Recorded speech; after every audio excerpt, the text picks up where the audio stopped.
하나님 감사합니다. 9월 첫 주 되었습니다. 지금까지 인도하신 하나님이 9월도 가을도 겨울도 도와주실 줄을 믿습니다. 오늘 말씀을 통해 새 힘을 얻고 말씀으로 창조되고 하나님 변화되어 내려가기를 원합니다. 말씀으로 우리 가운데 성령으로 일하여 주옵소서. 예수님의 이름으로 기도합니다. 아멘. 감사합니다. 자리에 앉겠습니다. 오늘 말씀 제목은 말씀이 들어와 일하기 시작하다라는 제목으로 열왕기하 4장 32절로 37절 말씀을 전하겠습니다. 말씀이 들어와 일하기 시작하다. 말씀이 들어가서 여러분에게 일하기를 시작하시길 축복합니다. 오늘 열왕기하 말씀은 엘리사의 이야기이죠. 이 4장을 보면 4장 1절부터 7절까지는 이 엘리사가 선지학교를 두었는데 거기 제자 하나가 일찍 죽었습니다. 그래서 과부가 된 그 부인 아내 먹고 살 수 있게 도와주는 이야기가 나오고, 그다음 8절 이 수냄 여인의 이야기가 길게 나옵니다. 그리고 이야기는 수냄 여인 이야기는 또 8장에 이어지거든요. 그래서 오늘 이 수냄 여인의 이야기를 통해서 은혜를 같이 나누었으면 좋겠습니다. 하루는 엘리사가 수냄 지역을 이렇게 걸어갔대요. 여러분, 주의 종들도 이렇게 예배 드리는 일 외에는 밖에 나갈 때가 있죠. 뭘 사러 갈 수도 있고 만나러 신방 갈 수도 있고. 근데 이렇게 거리를 지나다 보니 거기 한 귀인이 있었대요. 귀한 여자. 여러분들이 귀한 인생들 되시면 좋겠습니다. 근데 엘리사를 보고 간권하는 거예요. 강하게 청하는 거죠. 우리 집에 오셔서 음식을 좀 드시고 가시옵소서. 근데 이게 한 번만 한 게 아니라 지날 때마다 계속 음식을 권했다는 거예요. 이 이야기가 별거 아닌 것 같은데 이게 왜 귀한가? 4장까지 앞에 이 7절 이 엘리사의 이 수제자 중에 하나가 죽은 자가 있잖아요. 그 과부가 너무 먹고 살기 어려우니까 엘리사 찾아와서 도와달라 그럽니다. 그랬더니 빈 그릇 가지고 오거라. 그래서 채워가지고 기름 팔아서 빚 갚고 살아갈 수 있게 도와줘요. 4장까지 엘리사에게 찾아왔던 사람들은 대부분 누구냐면 도움을 청하는 사람들. 힘들어요, 어려워요, 도와주세요. 그게 나쁜 게 아니라 여러분 다 엘리사에게 능력이 있으니까 도와달라고만 왔던 사람들입니다. 그런데 처음으로 도움을 받기 위해 나온 사람이 아니라 엘리사를 살펴주고 챙겨주는 사람이 나왔다는 거예요. 다른 류의 사람이 나온 거예요. 그래서 귀한 사람이 아닐까. 여러분, 믿음 생활은요, 남이 안 하는 한 단계 이 업그레이드를 이루셔야 돼요. 그러니까 오늘 예배 오는데 여러분 도움을 받기 위해 오는 분도 있지만 내가 뭐 도와드릴 거 없나, 섬길 거 없나, 수냄 여인은 그 마음으로 엘리사에게 나왔던 것이죠. 이런 귀한 사람. 그래서 지날 때마다 우리 집에 들어오셔서 음식을 드시옵소서. 그 음식을 먹다 보니 어떻게 돼요? 계속 지날 때마다 친해지죠. 관계가 생겼습니다. 구절을 보니 이제 처음에는 뭐만 보여요? 힘들다, 배고파 보인다. 근데 얘기를 듣다 보니까 정말 사역이 많으신 분이구나. 고나시겠구나. 새벽에도 기도하신데 저녁에도 기도하고 잠도 못 주무시고, 그러니까 여인이 사정을 많이 알게 되니까 남편에게 뭐라 그러냐면 우리 집에다가 방 하나를 따로 만들재요. 10절.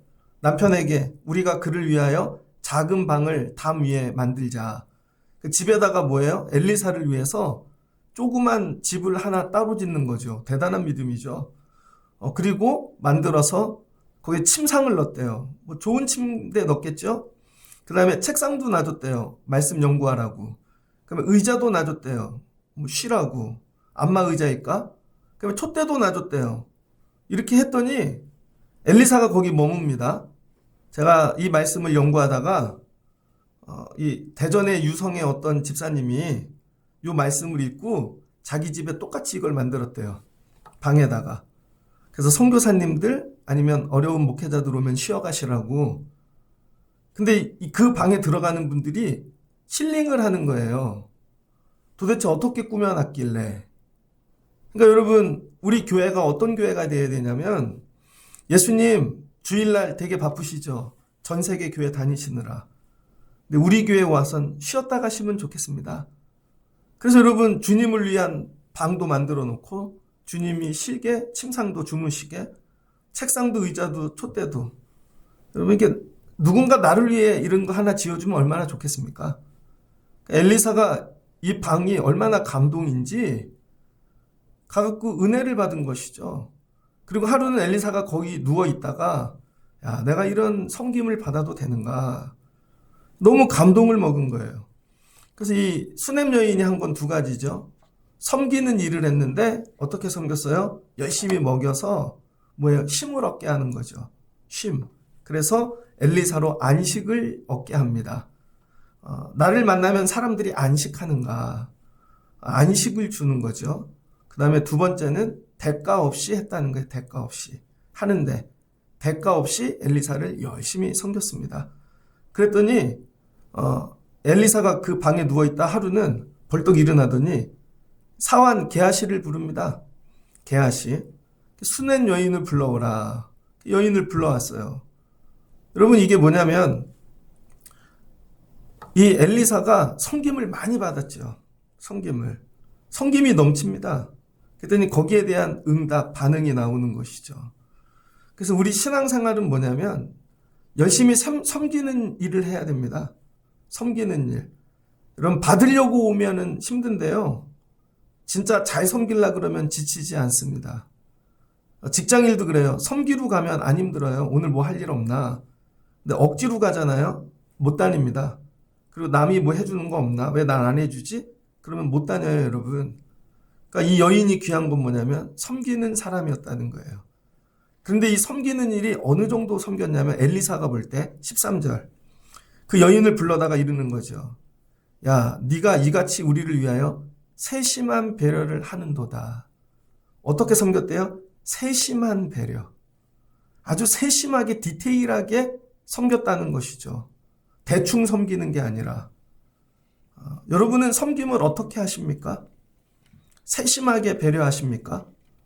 너무 세심하게, 야, 이렇게 디테일하게 내 발 사이즈도 알고 내 스타일도 알고, 야, 난 이불 거치는 거 못 덮는데 부드러운 거 갖다 놓고, 야, 이거 어떻게 이렇게 디테일하게 해놨지? 거기에 감동 먹은 거죠. 그러니까 여러분 이왕 섬기시려면 세심하게 섬기시길 주의 이름으로 축복합니다. 그게 안 돼서 늘 문제가 생기는 거예요. 나는 섬긴다고 했는데 저 사람 입장에선 섬김이 아닌 거죠. 왜? 세심하지가 않으니까. 그러니까 여러분 세심하셔야 됩니다. 그랬더니 이제 엘리야가 어떻게 해요? 거꾸로 섬겨주는 거죠. 섬김을 보내니까 섬김이 옵니다. 너를 위하여 무엇을 하랴?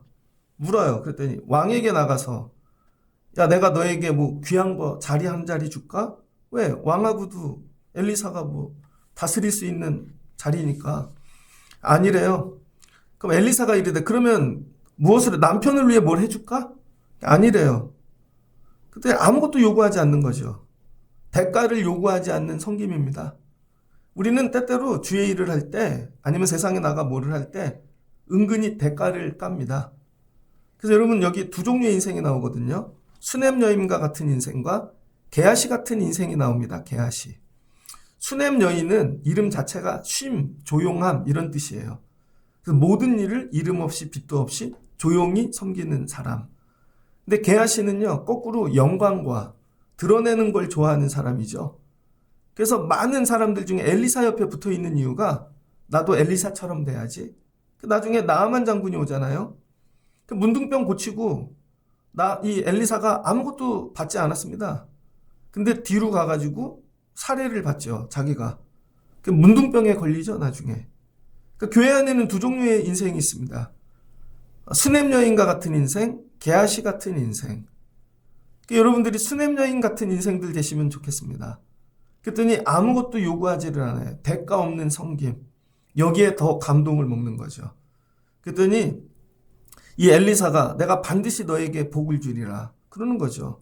그랬더니 게하시가 가만히 있지 않고 옆에서 거듭니다. 이 집에 문제가 있습니다. 15절. 참, 14절 보니, 야, 무엇을 해줄까? 게하시가 이 집에 아들이 없습니다. 그리고 남편은 늙었습니다. 그랬더니 다시 부르라. 다시 부르죠.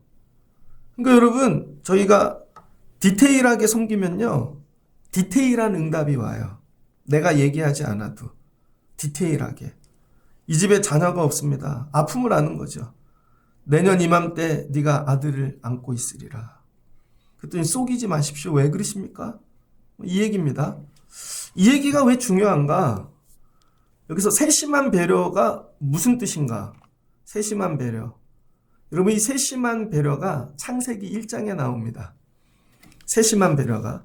창세기 1장에 보면 하나님이 천지를 창조하시죠. 천지를 창조하시는데 하나님의 말씀이 어떻게 했냐면, 여러분, 이렇게 수면 위에 운행하시죠. 하나님의 말씀이. 하나님의 말씀이 혼돈, 공허함, 흑암, 그 다음에 수면 위에 하나님의 영이 수면 위에 운행하시니라. 이게 운행하다가 여러분 세밀하게 배려하다라는 뜻하고 히브리어가 똑같습니다. 그러니까 이 운행하다, 세밀하게 배려하다가 첫 번째 헤세드가 들어가 있어요. 구약의 핵심 사상이 헤세드죠. 헤세드 외우세요. 하나님의 긍휼, 사랑, 인애, 하나님의 인자하심, 이게 헤세드입니다. 다윗이 이걸 많이 노래하죠. 주의 인자가 생명보다 나음으로. 어려움에 처한, 그래서 이 사람에 대해서 소중히 아끼고 아픔을 덜어주며 사랑해 주는 거, 이게 헤세드입니다. 그러니까 세밀하게 세심하게 배려한다는 건 그 사람의 처지를 알고 아픔을 알고 세밀하게 섬겨주는 거죠. 두 번째는 에제르예요. 에제르는 뭐냐면 돕다라는 뜻입니다. 저 사람에게 뭐가 도움이 필요한지를 내가 알고 깨달아 필요한 것을 세심하게 지원해 주는 거죠. 돕는 거. 그 다음에 이 운행하다라는 뜻이 마지막 라하프인데, 라하프. 헤세드, 에제르, 라하프가 다 합쳐서 하나님이 수면 위에 운행하시다.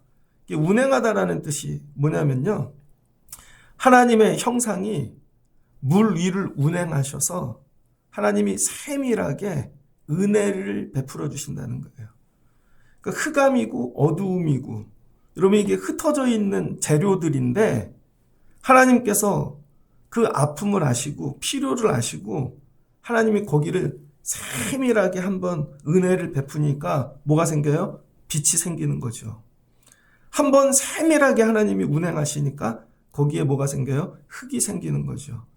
재료들이 모아지고 세밀하게 돌보니까 결국 여섯째 날에 만물이 다 창조되어지는 거죠. 그러니까 이게 세밀하게 배려한다는 게 뭐냐면 하나님의 창조의 능력을 얘기합니다. 하나님의 창조의 능력. 그러니까 이 수냄 여인에게는 어떤 마음이 있었어요? 하나님 마음. 하나님 마음을 갖고, 야, 저 사람이 지금 흑암이야. 인생이 어두움이야.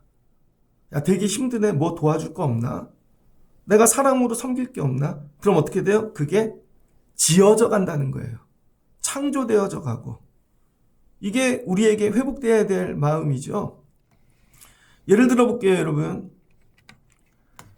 가구를 옛날에는 그냥 가구점 가서 샀는데 요즘은 그 프로슈머라 그러죠. 프로슈머.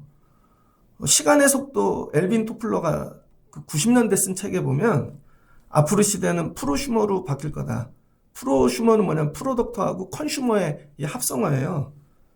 그래서 재료를 사서 내가 스스로 만드는 거예요. 그래서 미국에 가면 재료만 팔죠. 그래서 이 건축을 하는데 건축 장비를 팔고 나무를 팔아요. 그럼 사서 내가 집을 짓는 거예요. 요즘 이런 사람들 많이 생기죠. 우리나라는 약간 사이비 반쪽짜리 프로슈머인데 이거 어디서 많이 쓰죠 요즘? 이렇게 차박한다든지 집을 조금 개조한다든지. 그래서 이런 소비자들만을 타겟으로 만드는 가구가 뭐예요? 이케아죠. 그래서 재료만 팔고 본인들이 조립을 합니다. 근데 한국 이 제품들 사잖아요? 다 흩어져 있는 재료예요. 그럼 이걸 재료를 조립을 해야 되는데 세심하게 설명서를 안 해놓은 거예요.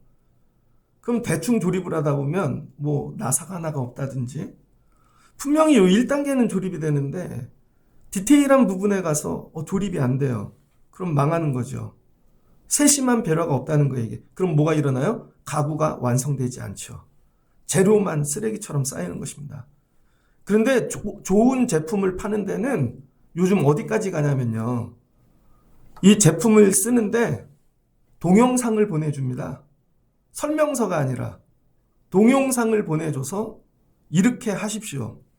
제가 옥상 방수하잖아요. 바닥 방수는 다 했는데 보니까 벽 쪽에서 물이 새는 거예요. 벽 쪽에서. 그래서 교회 옥상에 보면 십자가 모양으로 건물을 둘렀어요. 근데 이 유리창 위에 쪽에 십자가 있는 데만 물이 새는 거예요. 봤더니 그 벽 돌이 현무암 재질이에요. 그 물을 먹는 거죠. 알고 봤더니 밑으로 물이 들어가는 거예요. 그럼 바닥만 갖고는 안 되고 벽을 해야 되는구나. 그래서 방수하는 거를 공부했습니다. 그랬더니 뿌리는 방수액이 있더라고요. 그것도 종류가 되게 많아요. 그래서 결혼식 끝나면 그거 하려고 준비하고 있어요. 주문 다 해놨어요. 그럼 동영상을 보면요. 단계별로 첫 번째 어떻게 섞어야 되는가. 그것도 섞는 걸 잘해야 돼요. 그 섞을 때 필요한 연장을 넣어줘요. 그 다음에 어디다 덜어야 되는가. 그리고 발라야 되는가. 그 다음에 장갑을 껴줘요. 그 다음에 이붓을 사용하십시오. 여러분 아주 세밀한 배려. 그러면 혼돈과 어두움이 없어지고 여러분 이게 완성되어지는 것이죠. 하나님이 오늘 일하신다는 게 이런 거예요. 가구가 있는데 재료가 다 흩어져 있어요. 우리 힘으로는 이게 조립이 안 돼. 완성품이 안 나와. 근데 하나님이 은혜와 그 다음에 도우심으로 거기를 한번 운행하시면 우리가 도저히 만들 수 없는 여러분 빛이 나오고 흙이 나오고 만물이 나오는 거죠. 그러니까 여러분의 자녀도 이와 같이 창조돼야 되는 거예요. 우리의 가정도 교회도 그냥 모인다고 교회가 되는 게 아니라 가정이 되는 게 아니라 세심한 배려를 해야 돼요. 세심한 배려. 저 사람은 뭐가 필요한가? 저 단계에선 어떤 도움이 필요한가? 왜 애들이 안 되냐면요. 우리의 세심한 배려가 들어가지 않기 때문이에요. 세심한 배려가 없다는 건 사랑이 없다는 거예요. 세심한 배려가 없다는 건 여러분 내가 그 아이와 접촉, 운행하지 않는다는 것이죠. 그런데 오늘 이 수냄 여인이 이 마음을 가졌다는 거예요. 하나님의 마음. 세심한 배려. 지난달인가 청년 중학생쯤 되는 애 하나가 수술받고 죽었는데 뉴스에 나왔더라고요. 무슨 사고로 병원에 입원했습니다. 의사가 10시간을 넘게 수술해갖고 살려냈어요. 그래서 중환자실에 보냈습니다. 그래서 그 환자에 대한 디테일한 상황을 다 적어놓은 거예요. 그런데 다음날 갔더니 호흡기가 빠져서 애가 죽어 있더라고요. 그런데 이 호흡기를 뺄까봐 끈으로 묶어놨다는 거예요. 근데 그 끈까지 끊어서 여기 손에 막 피가 나고 무의식 중에 뭐예요? 숨이 안 쉬어지니까 자기가 숨 쉬려고 숨 쉬라고 넣어놓은 걸 뺀 거예요. 나중에 알고 봤더니 그 아이는 기관지 협착증이 있었어요. 그러니까 기관지가 너무 조그마니까 적어놨거든요. 기관지를 넓혀서 숨을 쉬게끔 호흡기를 꽂아줬어야 되는데 너무 답답하니까 여러분 그런 거 고통 모르죠. 제가 기관지가 얇아요. 비염도 있고 저도 방독면 같은 거 군대에 있으면 죽겠더라고요. 그러니까 일반인들은 잘 몰라요. 숨이 안 쉬어지는 거죠. 그래서 코를 넓히든지 기관지를 무의식 중에 너무 힘드니까 애가 결국 이거 뺐다 죽었어요. 근데 결론은 아무도 책임을 안 져요. 그 의료소송으로 이길 수 없습니다. 그 뭐예요? 세밀한 배려를 못해서 환자가 죽은 거죠. 그래서 생명을 다루는 직업은 세밀해야 됩니다. 그래서 맨날 혼나는 거예요. 그래서 병원에서 어떤 일이 일어나요? 이 환자에게 줄 약을 이 환자에게 잘못 주어서 죽는 사람도 있고 주사기가 바뀌어서 죽는 사람도 있고 요즘은 어디까지 가요? 반드시 주민번호를 물어보죠. 이름도 자고 있어도 또 물어보고 확인하고 약 주죠. 안 그러면 사람 죽으니까. 여러분 이게 세밀한 배려라는 거예요. 그러지 않으면 생명을 죽인다. 그러니까 여러분 우리가 그냥 사는 거예요. 여태까지 세밀한 배려 없이 그냥 낳아놓고 기르고 목사님들도 그냥 모아놓고 목회하고 그러니까 어떻게 돼요? 다 죽어가는 것이죠. 그런데 세밀한 배려, 인애와 사랑을 가지고 돌보는 것이죠. 여인에게 이 마음이 있었다는 것입니다. 그래서 저와 여러분이 오늘 회복돼야 되는 거, 창조의 마음, 세심한 배려. 그래서 하나님의 영이 한번 운행하면요, 어두움이 조합이 되고 그 다음 단계가 또 조합이 되고 그 다음 살아나는 것이죠.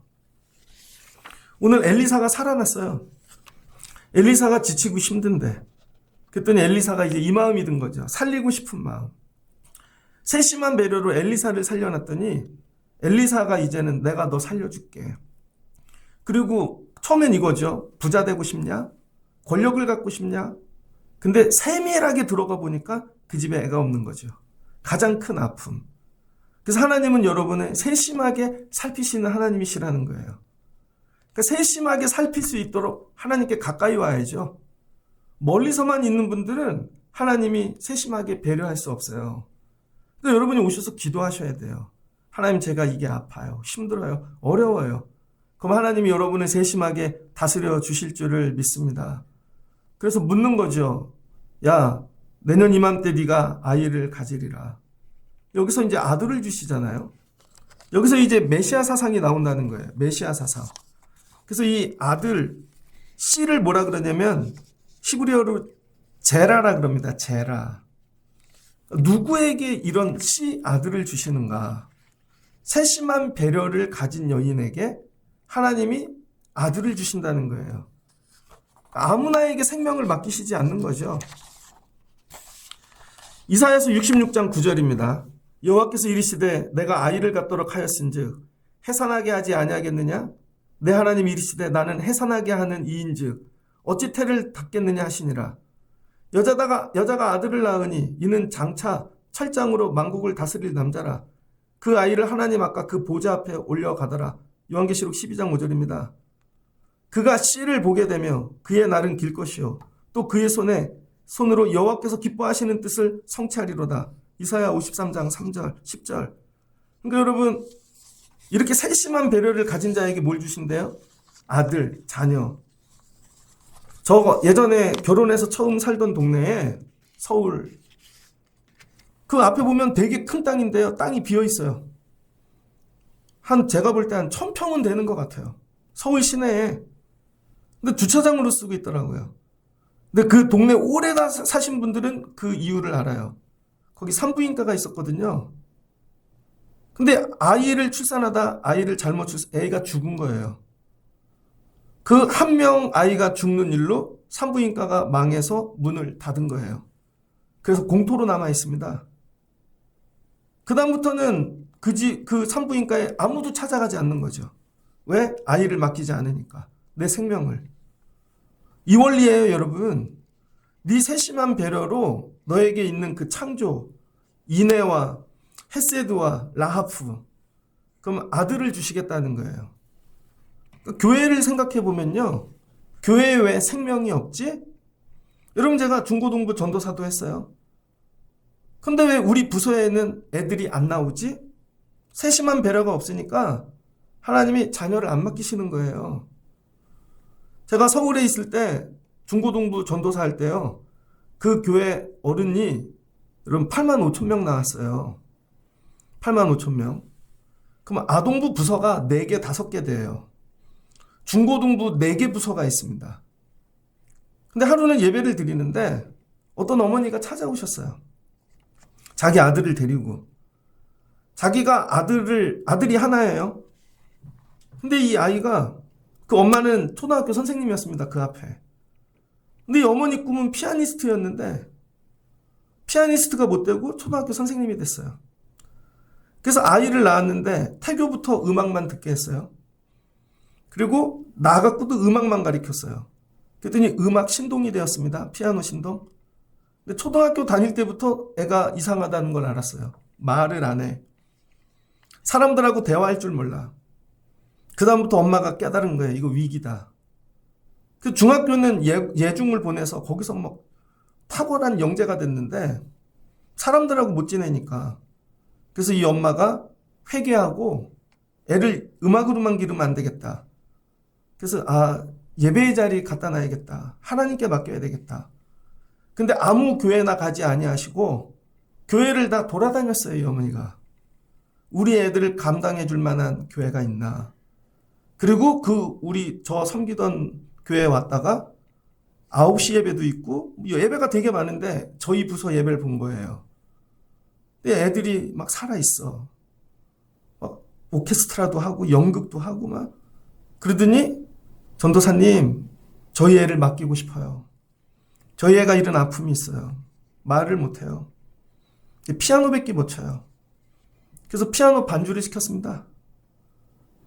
그랬더니 잘하더라고요. 그리고 매일 기도하는 거 하나님 말씀이 들어가게 해주세요. 그랬더니 애가 점점 나아지더라고요. 중학교 3학년 때 찾아왔어요. 자기가 대학교를 간다는 거예요. 고등학교를 안 가고. 애가 영재니까 그런 서울 종합예술대학을 간다는 거예요. 2명 뽑는데 그래서 제가 기도해라. 근데 새벽 기도를 나오더라고요. 나중에 그 아이가 결국 거기 붙었습니다. 지금은요 독일 갔다 와서 교수 되고 지금도 연락하고 사는데 결혼하고 애 잘 낳고 잘 삽니다. 그 어머니가 한 일이 뭐예요? 세심한 배려. 우리 아이 살리려면 어떻게 해야 되지? 그러니까 하나님이 어느 부서에다가 영혼을 맡기시냐면 교회에다가 맡기냐면 세심히 배려하는 교회.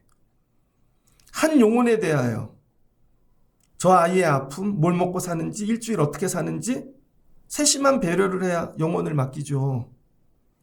동물병원에다가 내 강아지 하나를 맡겨도요. 보내놨더니 이상하게 해놨어. 피부병 걸려와. 그럼 안 맡기죠. 갔더니 세심해. 아버님, 강아지가요. 강아지라고도 안 해. 애기가요. 요런 특징이 있더라고요. 이렇게 하고 아버님 모르셨죠? 요건 알러지도 있고요. 거기에 맡긴다고요, 여러분. 이거를 모든 일에 적용해 보자고요. 모든 일에.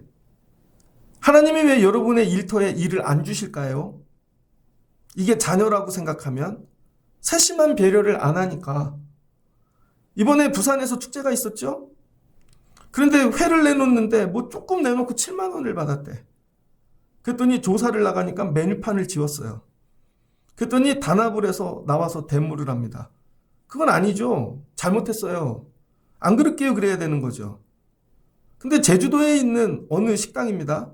거기는 갈치조림과 갈치튀김을 하는데 3만 원밖에 안 해요. 2개가 나오는데 여기는 회 한 접시 주고 7만 원인데 여기는 갈치를 상다리 부러지게 주는데 여러분 3만 원인가 밖에 안 해요. 그분 사장 인터뷰가 뭔지 알아요? 오늘 이 젊은 엄마 아빠가 데리고 온 아기가 나중에 커서라도 생각이 나서 자기 아기 데리고 오는 갈치집이 되면 좋겠다는 거예요. 그래서 시세대로 시세가 싸면 반찬을 더 주고 세심한 배려. 여러분 거기에 손님을 맡기고 싶죠. 가정도 마찬가지라는 거예요. 하나님이 왜 우리 집에 자녀를 안 주실까? 맡겨봐야 너는 세밀한 배려를 안 하니까. 넌 딴 데 관심이 있으니까. 여러분 이게 모든 일에 연결된다는 거예요. 그래서 하나님이 예수님을 누구에게 맡겼어요? 마리아에게. 세심하게 돌볼 수 있는 자에게. 그럼 오늘날 교회들이 왜 영혼들을 다 잃어버릴까? 프로그램이 없어서요? 교회에 뭐가 재정이 없어서요? 아니죠. 오늘날 나라를 시끄럽게 하는 건 전부 교회예요. 이단교회, 통일교, 신천지, 자기네도 교회래잖아요. 정통교회, 원로 목사님들, 큰 교회들 전부 나라를 들었다나요. 뭐예요? 전부 엉뚱한 일에 생명이 아니라 다른 일에 관심하는 거죠. 그런데 조용히 생명에게 관심하는 세심한 배려를 하는 이 여인에게 뭘 주신다는 거예요? 생명. 창세기 마지막은 뭐예요? 사람을 창조해 주시는 거죠. 마지막 이 은혜를 받는 가정이 되었다는 거예요. 왜 우리 교회 영혼을 안 맡기시나? 왜 내가 섬기는 사역에 영혼을 안 보내시나? 세심한 배려가 없으니까요. 맡겨주신 그 한 영혼에 대하여 울고 애통해하고 피 흘리고 애들을 기를 때 얘가 지금 사춘기가 왔구나. 얘가 지금 이거에 관심이 없구나. 어떻게 해야 되지? 최고의 세심한 배려를 해야 되는 것이죠. 그럼 뭐예요? 생명을 맡겨주신다는 거예요. 이게 자녀를 주시는 원리라는 거예요. 왜? 나머지는 하나님이 다 조성해 주시고 마지막은 세심하게 하나님 마음으로 돌볼 사람에게 자녀를 주시는 거죠. 여러분이 이 세심한 하나님 마음을 회복하면요, 하나님이 여러분에게 주실 거예요. 물질도, 일도, 우리 교회 영혼도. 저 이 말씀을 읽는데 눈물이 나더라고요. 2006년에 청년의사 안수연이라는 분이 죽었습니다. 청년의사라는 책이 있어요. 서울대 의사죠. 예수 잘 믿는 청년입니다. 그런데 군의관이 돼갖고 대위 때 혈액 무슨 이런 급성으로 죽었어요. 장례를 치르는데 조문객이 4,000명이 왔습니다. 33살 의사인데.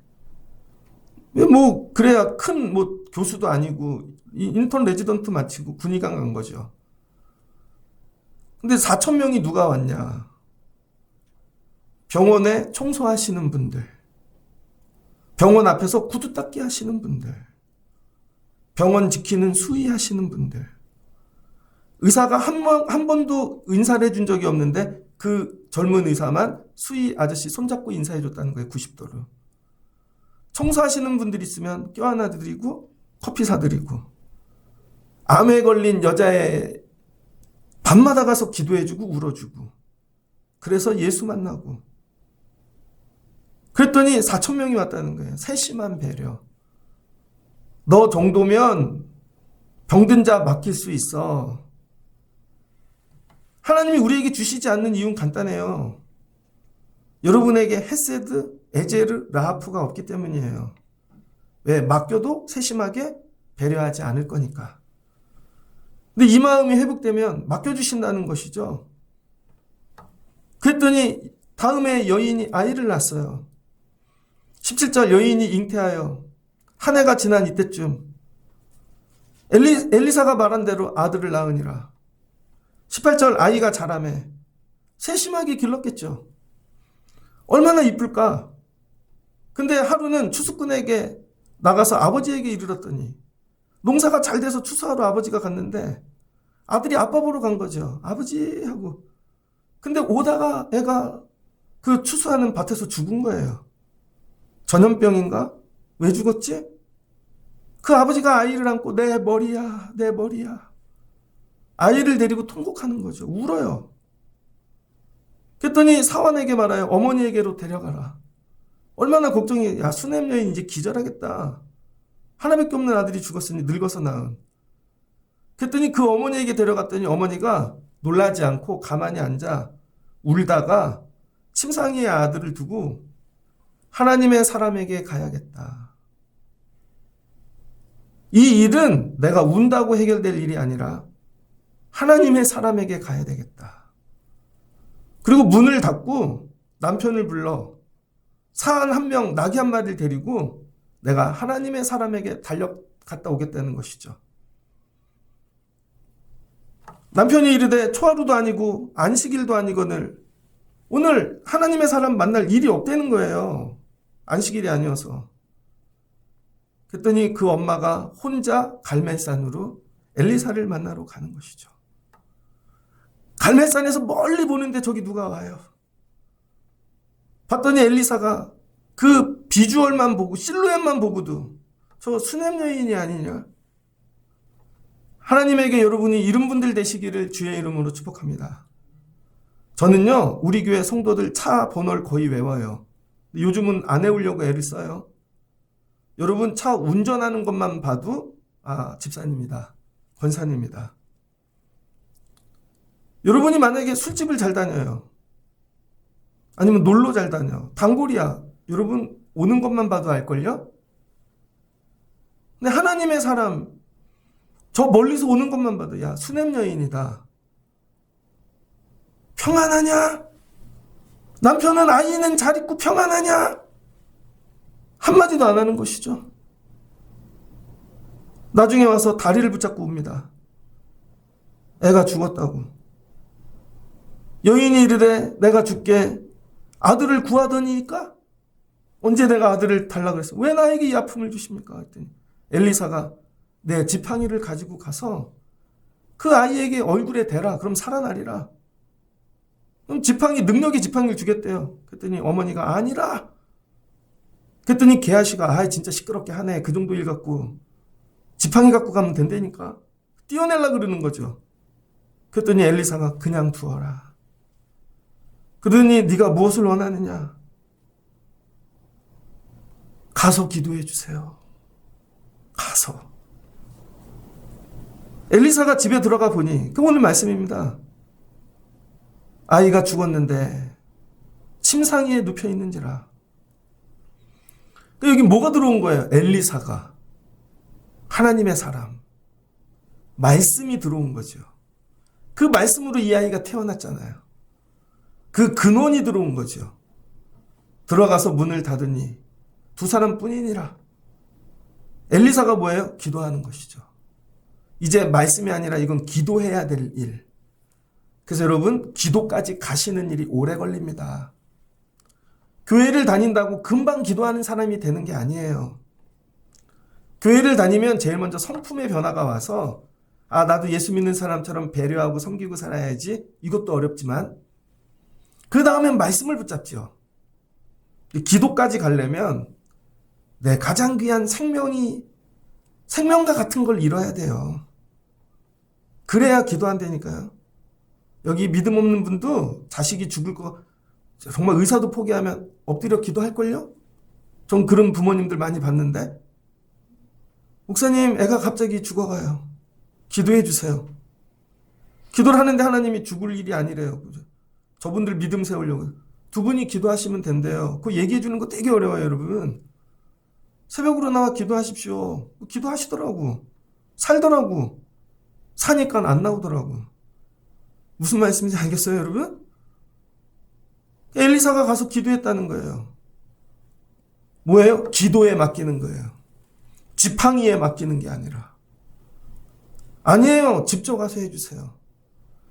우리는 지팡이에게 맡긴다고요. 은행이 해주겠지. 학교가 해주겠지. 애들을 저 학원이 해주겠지. 지팡이에 맡긴다니까요. 그게 아니라 하나님께 직접 맡겨야 되는 거예요. 하나님 기도의 영으로 돕는 거죠. 34절 위에 올라탔대요. 입에 입을 대고 눈과 눈을 마주하고 손과 손을 잡고 십자가 모양으로 뭐예요? 아위 위에 운행하는 거죠. 누가 이렇게 했어요? 엘리야도 똑같이 했죠. 사르밧 가브의 아들이 죽었을 때. 올라타서 뭐예요? 내 영을 그대로 부어주는 거예요. 운행하는 겁니다. 이게 라하프예요. 라하프. 그랬더니 죽어서 흑암과 어두움 흙이 되었던 존재에게 생명이 들어가는 거죠. 그래서 라하프의 뜻 두 번째 뭐냐면요. 닭이 날개를 펴서 새끼를 품다는 뜻이에요. 그래서 엘리사가 운행하는데 오늘 이거 아이를 품는 거죠. 닭처럼. 그래서 여러분 두 번째 구해야 될 게 뭐냐면 품어주세요. 하나님이 품어주시면 산다. 이 믿음을 가지고 예배에 오시라는 거예요. 오늘 하나님이 나 품어주시면 살아. 우리 집 품어주시면 생명을 부어주시면 살잖아요, 이 아이가. 그래서 7번 재채기하고 눈을 뜨더래요. 창세기 1장의 역사가 일어나는 거죠. 이제 좀 더 나가요. 폐기물을 통한 재창조. 다 죽었어. 혹시 여러분의 자녀가 죽었다면, 여러분의 일터가, 여러분 우리의 교회가, 방법은 이거밖에 없어요. 능력의 지팡이가 아니라 능력의 하나님의 사람에게 나가는 거예요. 품어주세요. 생명을 부어주세요. 하나님 오늘 우리 교회를 품어주세요. 우리 가정을, 우리 아이를. 이런 어머니들이 되시길 주의 이름으로 축복합니다. 그러면 창조의 역사가 일어나는 거예요. 남이 보면 죽었는데 재창조의 역사. 살아난다. 뭐예요? 말씀이 들어가 일하기 시작하시는 거죠. 저 아이에게 생명이 들어가 일하기 시작하시는 것입니다. 예배의 자리 끌고 오는 거예요. 그리고 하나님 품어주세요. 하나님 만져주세요. 아이가 눈을 뜨는지라 엘리사가 게하시를 불러 저 수넴 여인을 불러오라 하니 그 부름에 여인이 들어가니 엘리사가 이르되 내 아들을 데리고 가라. 여러분, 오늘 우리 예배에 이 역사가 있길 소망합니다. 우리가 하는 게 아니라 주님이 품어주시면, 주님이 품어주셨어. 병원에 갔는데 애가 죽을 것 같아요. 의사가 데리고 들어갔네. 밖에서 끝없이 기다리는데 나오더니 데리고 돌아가십시오. 이제 살았습니다. 이 얘기예요. 오늘 여인이 들어가서 엘리사의 발 앞에서 땅에 엎드려 절하고 아들을 안고 나가니라. 이게 뭐야? 하나님의 세심한 배려. 하나님의 세심한 배려. 그게 뭐야? 운행하심. 나도 모르는 곳을 다 살피시면서 채워주시고 생명을 부어 만드시고 생기를 부어 살아나게 하시는 세밀한 하나님의 은혜. 8장으로 갑니다. 8장으로 가면 전쟁이 일어나요. 8장 1절 엘리사가 이전에 아들을 다시 살려준 여인에게 이르되 너는 일어나서 내 가족과 함께 거주할 만한 곳으로 가서 거주하라. 야, 이제 전쟁도 있고 기근도 있을 터인데 7년 동안에 이 땅에서 떠나 있으라는 거죠. 뭐야? 하나님이 돌보시는 삶을 사는 거죠. 이제 하나님이 찾아와서 때가 되면 미리 살펴주셔요. 미리 세심한 배려. 여인이 일어나서 하나님의 사람의 이 말대로 행하여 그의 가족과 함께 거기서 블레셋 사람들의 땅에 7년을 우거하다가 돌아왔다는 것이죠. 여러분의 삶이 하나님의 생기, 말씀이 들어가서 운행하시고 하나님이 세심히 배려해 주시는 인생 되시길 주의 이름으로 축복합니다. 어떻게 그렇게 살았어? 하나님이 배려해 주셨지, 살펴주셨지, 날마다 운행해 주시지, 닭처럼 품어 주시지, 이런 은혜. 말씀이 들어가 일하기 시작하시는 삶이 되시기를 주의 이름으로 축복합니다. 그리고 여러분, 하나님이 자녀를, 생명을, 일터를 뭔가 맡기실 만한 세심한 배려의 사람이 되십시오. 아, 뭘 얘기해야 되나? 아, 내가 뭘 보고를 해야 되나? 아, 내가 하나님께 뭘 해야 돼? 왜? 사랑하는 마음이 있으면 그걸 하거든요. 관심이 딴 데가 있으면 그게 안 되는 것이죠. 아, 내가 이게 안 되는 거구나. 그래서 안 맡겨주시는 거구나. 이게 되면 여러분 자녀들, 후손들 하나님이 더 귀한 거 맡겨주실 거예요. 다윗을 보십시오. 날마다 하나님께 기도하죠. 얼마나 세심하게 아주 작은 일까지 조잘조잘된 하나님 나라를 주시잖아요. 넌 언제 나한테 얘기해 본 적 있어? 배려가 없어요. 그럼 끝나는 것이지. 그래서 여러분, 창세기 1장의 역사가 이 시대에, 하나님의 사람이 없는 이 시대에, 아합의 시대, 오므리 왕조 때 수넴 여인의 가정에서 창세기 1장의 역사가 일어나는 거죠. 그래서 이 엘리야의 이야기, 엘리사의 이야기가 평행이론이라는 거예요. 평행이론. 수넴 여인과 사르밧 가부의. 그럼 이 사르밧 가부와 우리의 이야기도 평행이 될 수 있겠죠. 이 얘기가 내 얘기가 될 수 있다. 여러분 붙잡으시고 세심한 배려를, 여러분 믿음의 이 성향이 변화되시고 말씀이 들어가 일하시는 여러분 되시기를 주의 이름으로 축복합니다. 같이 기도하겠습니다. 좋으신 하나님 감사합니다. 세상에 많은 사람들은 엘리사에게 받고 살기 위해서 나갑니다. 그런데 처음으로 엘리사를 돌보고 필요를 살피고 채우는 세심한 배려하는 섬기는 사람이 나왔습니다. 그 일이 얼마나 귀한지, 귀한 수넴 여인이라고 합니다. 하나님, 이 시대를 살며 우리가 이렇게 귀한 수넴 여인과 같은 자가 되게 하옵소서. 주님이 뭐가 필요하신가? 주님이 뭐가 불편하신가? 세심히 살펴 섬기는 자 되게 하옵소서. 음식으로 섬기다 방을 만들어 드리고 가구를 채워 드리고 필요한 걸 다 태워드렸더니 엘리사가 회복합니다. 세심한 배려를 받고 이제 내가 너 살펴줄게. 세상 사람들처럼 권력, 물질을 원하는가? 세심하게 살펴보니 아들이 없습니다. 하나님의 영이 이 흑암 어두움 가운데 수면 위에 운행하시듯 말씀이 들어가 일하기 시작합니다.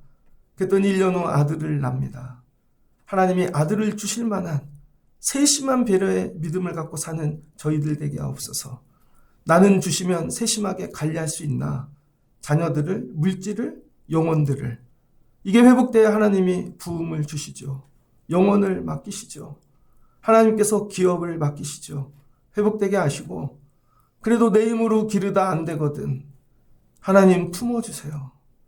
나는 여기까지 밖에 기르지를 못했어요. 아버지가 품어주시면 살 줄을 믿습니다.